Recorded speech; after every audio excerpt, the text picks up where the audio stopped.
Hey everyone, welcome back. I hope you're having a fantastic day so far. Today, we're diving into a critical issue that affects millions of Americans: Social Security. A top Republican lawmaker has just made a bold statement. To meet their budget goals, they may have to cut Social Security and Medicare benefits. What does this mean for retirees, disabled individuals, and future beneficiaries? Will these cuts really happen, or is there another solution? We're breaking down everything: the facts, the politics, the impact, and the potential solutions.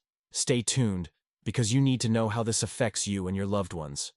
But before we dive in, if you'd like to earn up to $200 in free stock or cash, check out the pinned comment below for a link to Robinhood.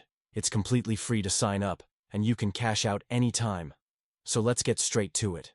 Florida Senator Rick Scott, a powerful Republican figure who was nearly elected as Senate Majority Leader, recently stated that to meet budgetary goals, there will need to be significant cuts to Social Security and Medicare.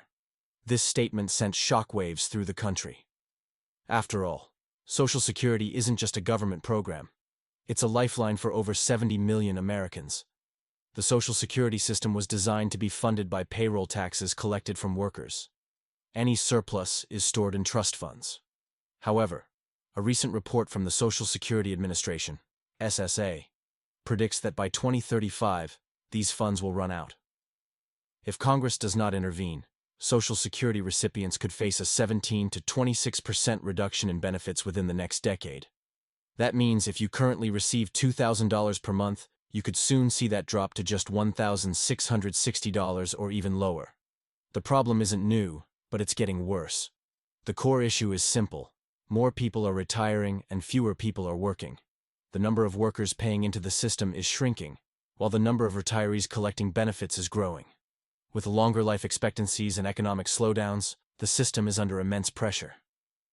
Rick Scott argues that if lawmakers don't act now, the government will have no choice but to make massive across-the-board cuts in the coming years. His suggestion? Start making gradual cuts now to avoid larger financial disasters later. This has sparked a fierce debate in Washington. Donald Trump has promised not to touch Social Security. In a recent Fox News interview, he doubled down, stating that the program will be strengthened but not cut. Democrats strongly oppose any reductions. Bernie Sanders, for example, has proposed the Social Security Expansion Act, which would increase benefits by $200 per month and extend solvency by lifting tax caps on higher income earners. Another proposal, the Social Security 2100 Act, introduced by Democratic Representative John Larson, would tax earnings above $400,000 to extend the program's lifespan. But let's be real. None of these solutions will pass easily.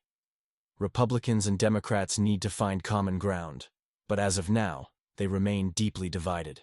So, will these cuts actually happen? Well, cutting Social Security is easier said than done.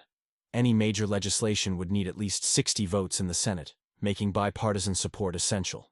Even if all 53 Republican senators agreed to cuts, they would still need 7 Democrats to join them. That's unlikely, given the strong opposition from Democratic leadership. Even if a bill did pass both chambers, it would land on the president's desk. If Trump or Biden were in office, would they veto it? It's hard to say, but historically, Social Security cuts have been considered the third rail of politics. Touch it, and your career dies. Polling data backs this up. A recent Associated Press, AP poll, found that 2/3 of Americans believe the government is already spending too little on Social Security. Instead of cutting benefits, some lawmakers propose alternative solutions: raising the retirement age to match increased life expectancy, increasing payroll taxes on higher earners to bring in more revenue, investing part of the Social Security Trust Fund in private markets to grow assets over time, cutting waste and administrative costs to redirect funds to beneficiaries. One of the most ambitious ideas comes from Senator Bill Cassidy and Senator Angus King, who propose borrowing $1.5 trillion, investing it in financial markets, and using the gains to sustain Social Security for decades. But this strategy carries risks. If investments don't perform well, taxpayers could be on the hook for losses. So, what does this mean for you? If you're already retired, your benefits are unlikely to change immediately. But future adjustments could impact cost of living increases.